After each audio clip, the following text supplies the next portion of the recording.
How's your bank account looking these days, folks? Apparently, Americans they're up a little bit. And they're up in large part because the stock market up about 31 points right now on the big board on a Friday. And when massive foreign trade deals are made, they are done in U.S. dollars, which serves as the world's reserve currency. Now the UN is backing a plan to change all of that and create a new global currency. If that's the case, what does it mean for you?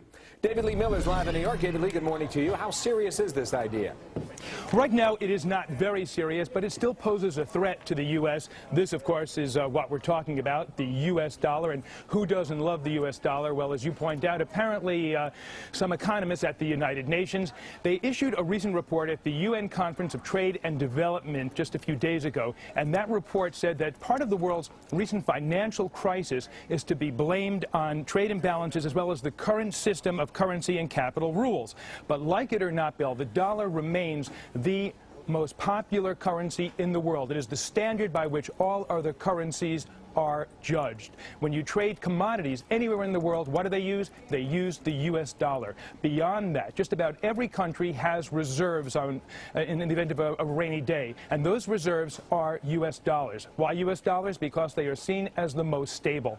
But critics point out that developing countries that have dollars are essentially giving the U.S. an interest-free loan. And now, if the UN were to get its way, that would be not only a blow to U.S. prestige, but it could also cause problems with the economy if trillions and trillions of dollars theoretically were to be poured into the world economy. Niall Gardner of the Heritage Foundation points out that the UN, with this report, is essentially just taking another swipe at the United States. Here's what he had to say. This is certainly a direct assault by the United Nations on American global power. This is certainly an effort, I believe, to try and undermine the dollar as a global currency. And the United Nations does have a long track record of anti-Americanism. This is just the latest example of the UN taking a swipe against the United States. And one other very quick concern, the chorus against the dollar could grow if, as some critics say, the Obama administration continues to increase the U.S. deficit.